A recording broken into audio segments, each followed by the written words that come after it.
Welcome to my class. नमस्ते student.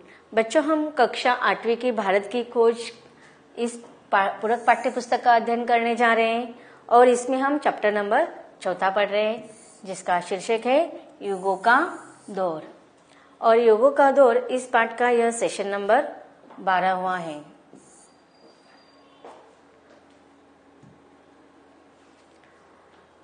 हम पढ़ रहे थे कि भारत का विकास और ह्रास के कारण। तो इसके पहले हमने देखा कि अलग अलग साम्राज्यों में शासन काल में भारत का विकास हो रहा था, तभी कुछ आंतरिक उथल पुथल भी हो रही थी और वह समय कुछ ऐसा था कि सांस्कृतिक कला के क्षेत्र में, राजनीतिक क्षेत्र में, सामाजिक क्षेत्र में कहीं कहीं भारत कमजोर पड़ रहा था। तो इसके पीछे क्या क्या कारण है हम पढ़ रहे थे। साहित्य में भवभूति 8वीं शताब्दी आखिरी बड़ा व्यक्ति था। तो अब देखो साहित्य के क्षेत्र में किस प्रकार से विकास और ह्रास हो रहा था, इसका वर्णन लेकर करें। गणित में आखिरी बड़ा नाम भास्कर द्वितीय का था। कला ईस्वीसन ईवी हेवेल के अनुसार 7वीं और 8वीं शताब्दी से 14वीं शताब्दी तक भारतीय कला का महान युग माना जाता है। कि साहित्य के क्षेत्र में अगर कहा जाए तो 7वीं शताब्दी से लेकर 14वीं शताब्दी तक भारत का विकास हो रहा था। यही समय यूरोप में गाथिक कला के चरम विकास का समय था। तो उसी समय साहित्य के साथ साथ गायन कला का भी विकास हो रहा था। प्राचीन भारतीय कला की रचनात्मक प्रवृत्ति का ह्रास स्पष्ट रूप से 16वीं शताब्दी में होने लगा। तो इस प्रकार 16वीं शताब्दी तक आते आते प्राचीन भारतीय जो कला की रचनात्मक क्षेत्र था उसमें फिर ह्रास होना शुरू हो गया था। लेखक आगे कहते हैं कि मेरा ख्याल है कला के क्षेत्र में भी उत्तर की अपेक्षा दक्षिण भारत में ही पुरानी परंपरा ज्यादा लंबे समय तक कायम रही।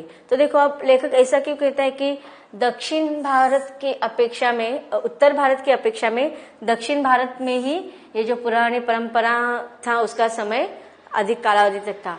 क्यों? क्योंकि जैसे कि पहले भी हमने पढ़ा कि लेखक ने कारण बताए थे कि जो विदेशी आक्रमणकारी आते थे वह अधिकतर उत्तर भारत की ओर जाते थे और फिर उत्तर भारत में विकास न होने की वजह से जो कलाकार होते थे, शिल्प कलाकार या जो अपने पुश्तैनी व्यवसाय को आगे बढ़ाना चाहते थे, ऐसे लोग फिर कहाँ पर आते थे?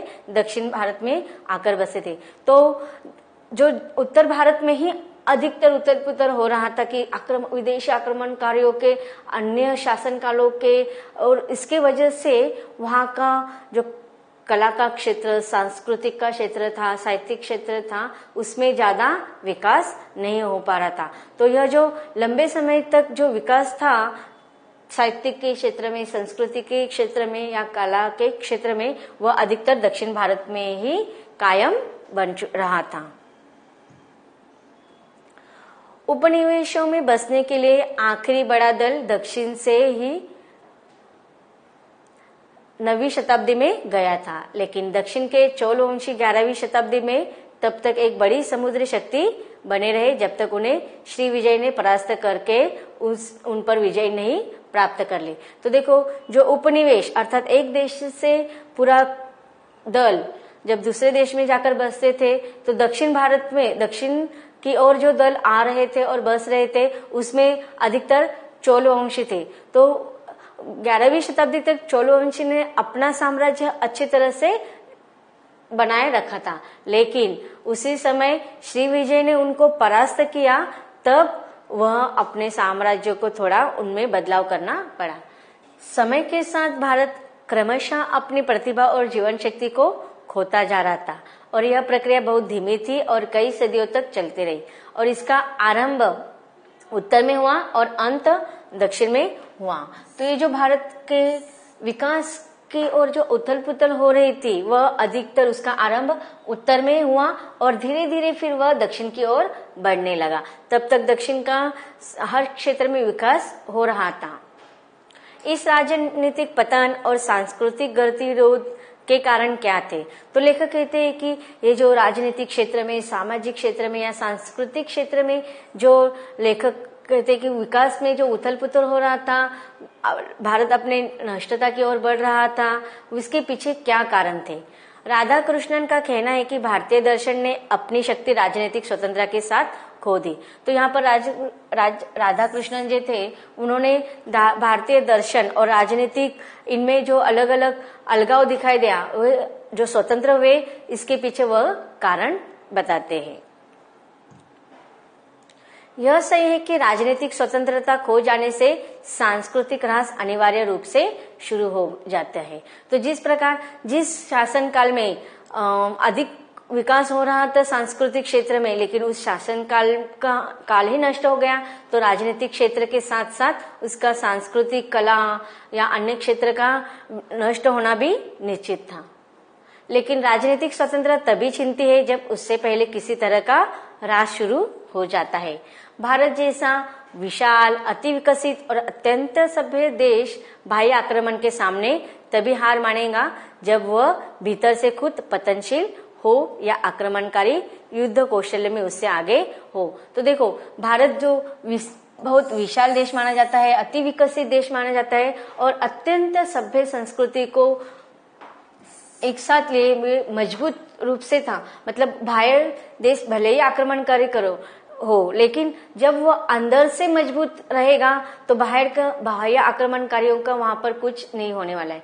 लेकिन जब उसकी अंदरूनी ताकत कमजोर होने लगी थी तो उसके वजह से बाहरी आक्रमणकारियों का आक्रमण बढ़ता ही जा रहा था। तो उसके सामने तो भारत हार मानने वाला नहीं था, लेकिन भीतर से वह खुद पतनशील जब होगा और आक्रमणकारी जो भारत के जो आक्रमणकारी थे, शासक थे, वह युद्ध में बहुत निपुण थे। लेकिन अगर उनके सामने जो अन्य विदेशी आक्रमणकारी अगर वो युद्ध में कौशल होंगे, निपुण होंगे, तो ही भारत उसके सामने टिक नहीं सकता था। भीतरी ह्रास भारत में इन 1000 वर्षों के अंत में बिल्कुल स्पष्ट दिखाई पड़ता था। लेकिन इसमें भारत अंदरूनी अपनी मजबूती खो चुका था, अंदरूनी कमजोर हो चुका था। अब अंदरूनी कमजोर होने के पीछे कारण था कि भारत के जो पूर्वजों से आए हुए जो शासक थे उनमें समन्वय नहीं होने के कारण वह अपने ही कुछ कट्टरपन पर अड़े हुए थे और इस तरह भारत अंदरूनी अपनी मजबूती खो रहा था। हर सभ्यता के जीवन में ह्रास और विघटन के दौर बार बार आते ही है, पर भारत ने उनसे बचकर नए सिरे से अपना कायाकल्प कर लिया। उसमें एक ऐसा सक्रिय अंतस्थल रहा जो नए संपर्कों से अपने को हमेशा ताजा रूप देकर फिर से अपना विकास करता रहा। कुछ इस रूप में कि अतीत से भिन्न होकर भी उसके साथ गहरा संबंध बना रहा, कि अतीत की जो सभ्यता संस्कृति थे उसे गहरा संबंध होने की वजह से जब भी ऐसी उथल पुथल की बात आती थी फिर भी वह नए सिरे से क्रियाकलापों के साथ भारत अपने विकास के लिए मजबूत होकर खड़ा हो जाता था। भारत में हमेशा से व्यवहार से रूढ़िवादिता और विचारों में विस्फोट का विचित्र संयोग रहा। तो जो रूढ़िवादिता था कि अनेक शासनकाल में अनेक रूढ़ि परंपराओं का वहां पर आक्रमणकारी आकर नए कायदे कानून बनाते थे, फिर भी समन्वय करते समय भारत ने अपने कुछ अलग से कायदे कानून बनाए थे और इस प्रकार नए को स्वीकार करने के लिए कभी स्वीकार भी किए जाते थे नए विचारों को, या कभी स्वीकार भी नहीं किए जाते थे। तो इस प्रकार विचारों का विस्फोट और रूढ़िवादिता इनका एक विचित्र संयोग उस समय भारत में चालू था। सभ्यताओं के ध्वस्त होने के हमारे सामने बहुत से उदाहरण हैं। इनमें सबसे उल्लेखनीय उदाहरण यूरोप की प्राचीन सभ्यता का, जिसका अंत रोम के पतन के साथ हुआ था। तो भारत के सभ्यताओं का कब ह्रास होने का समय आया? लेखक कहते हैं कि जब यूरोप की प्राचीन सभ्यता का अनुकरण किया जाने लगा तब कहीं जाकर भारत की सभ्यताओं का समन्वय का प्रश्न निर्माण होने लगा। भारतीय सभ्यता का एक ऐसा नाटकीय अंत न उस समय हुआ और न बाद में, किंतु उत्तरोत्तर पतन साफ दिखाई पड़ता है। शायद यह भारतीय समाज व्यवस्था के बढ़ते हुए कट्टरपन। तो देखो आप, लेखक भारत के ह्रास के कारण धीरे धीरे हमें समझा रहे हैं कि भारतीय समाज व्यवस्था में जो कट्टरपन बढ़ता जा रहा था और गैर मिलनसारी हो रही थी, इसका यह परिणाम था कि जो अन्य विदेशों के द्वारा आक्रमणकारी आकर बस जाते थे उनके साथ अन्य देश के यहाँ जो कस्बे के साथ लोग आते थे, उनमें सभ्यता और संस्कृति की मिलनसार हो जाती थी और कुछ असभ्य चीजों को उस समय ग्रहण कर लिया जाता था और इसके लिए समाज व्यवस्था कुछ जो पहले से पनप रही थी उसमें मजबूती नहीं पा रही थी और यह समाज व्यवस्था पर परिणाम बहुत ही हो रहा था, जिसे यहाँ जाति व्यवस्था में देखा जा सकता है कि देखो समाज व्यवस्था में जब जाति व्यवस्था पनपने लगी तो यह सबसे बड़े भारत के ह्रास होने का कारण माना गया है कि जो आंतरिक मजबूती थी या जो आंतरिक एकता थी वहां पर लेखक कहते हैं कि कहीं ना कहीं दागडुगी लगी। जैसे कि जाति व्यवस्था आने की वजह से क्या हो गया कि एक विशिष्ट जाति को यही कार्य करना है, फिर उसके नीचे जो जाति होंगे उसको थोड़ा कम लेखा जाता था और इसकी वजह से जो आंतरिक विकास था वह कम हो रहा था। जहाँ भारतीय विदेश चले गए जैसे दक्षिण पूर्वी एशिया में, वहाँ उनकी मानसिकता, रीति रिवाज और अर्थव्यवस्था किसी में इतना कट्टरपन दिखाई नहीं पड़ता। तो इस प्रकार जब भारत के विदेशी वहां पर चले गए और विदेश के लोग यहाँ पर आ गए तो इनमें समन्वय करते समय इतना कट्टरपन नहीं दिखाई दे रहा था जितना कि भारत की समाज व्यवस्था में जाति व्यवस्था आने के कारण हुआ था। अगले 400-500 वर्ष तक वे इन उपनिवेशों में फले फूले और उन्होंने तेजस्विता और रचनात्मक शक्ति का परिचय दिया। स्वयं भारत ने गैर मिलनसारी की भावना ने उनकी रचनात्मक को नष्ट कर दिया, जीवन की निश्चित चौखटों में बढ़ गया। तो देखो उस समय का समाज व्यवस्था कैसा था कि गैर मिलनसारी की भावना से जो रचनात्मक कार्य होता है वो धीरे धीरे नष्ट होने लगे, फिर जीवन के एक निश्चित चौखटों में बढ़ गया कि किसी प्रकार का अनुशासन नहीं रहा, जहाँ हर आदमी का धंधा स्थायी और नियत हो गया कि पुश्तैनी आने वाला धंधा था वही सबको करना पड़ रहा था। देश की सुरक्षा के लिए युद्ध करना क्षत्रियों का काम हो गया। तो अब अगर देश की रक्षा करना है तो उसके लिए युद्ध करना सिर्फ क्षत्रियों का ही काम करना है। इस प्रकार से जाति व्यवस्था का सामाजिक व्यवस्था पर बदल होने से सामाजिक और राजकीय क्षेत्र में बहुत ही बड़ा परिणाम हुआ। ब्राह्मण और क्षत्रिय वाणिज्य व्यापार को नीची नजर से देखते थे। तो इस प्रकार जाति व्यवस्था में बंटने की वजह से आंतरिक मजबूतियां भारत ने खो दी। नीची जाति वालों को शिक्षा और विकास के अवसरों से वंचित रखा गया। तो समाज में जो समानता की भावना थी कि सारे लोगों को अपना मन चाहा व्यवसाय करने को नहीं मिल रहा था या फिर शिक्षा का जो अधिकार था वह सिर्फ बड़े उच्च जाति के लोगों को ही था, निचले जाति के लोगों को शिक्षा ग्रहण नहीं किए जाते थे। तो बहुत सारे विकास से उनको वंचित रखा जा रहा था।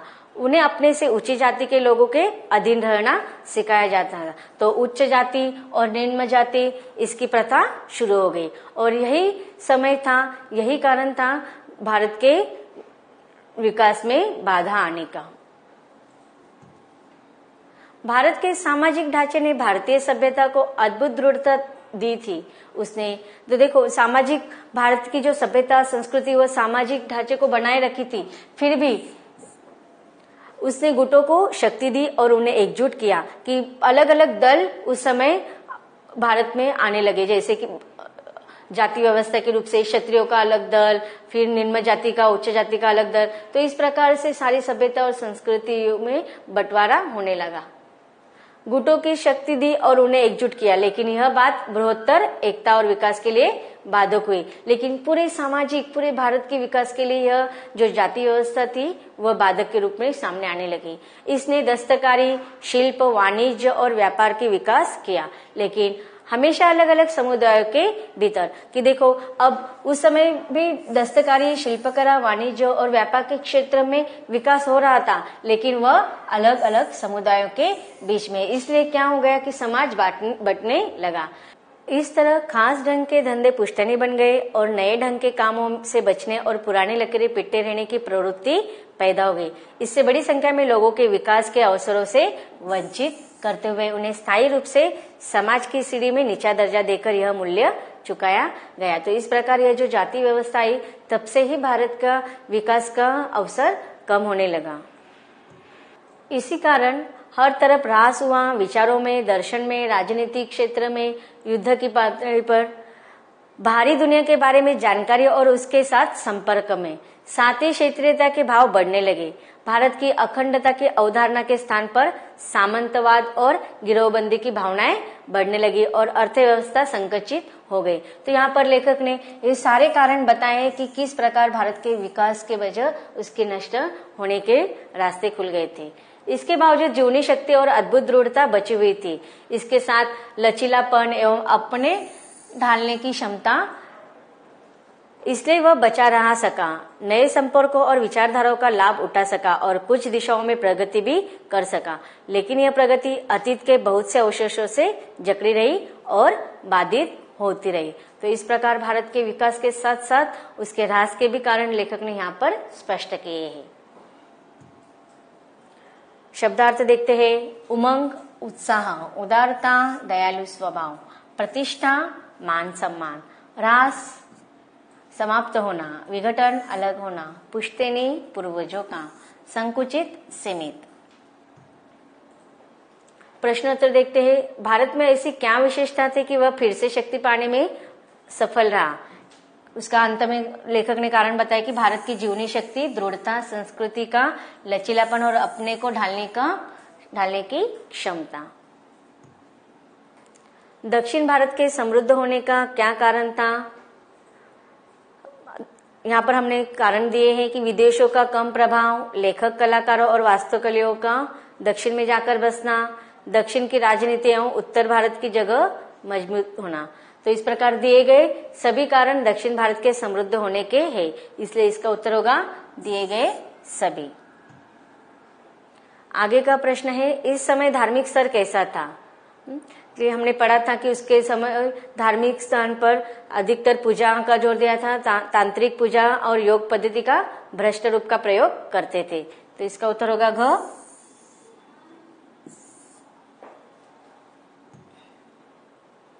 तो बच्चों, अब तक हमने भारत की खोज का चौथा पाठ का जो भाग पढ़ा, उसमें हमने किस प्रकार भारत का विकास हुआ और वो उसके ह्रास होने के कारण थे, यह हमने पढ़े। तो अब यहीं पर हम रुकते हैं।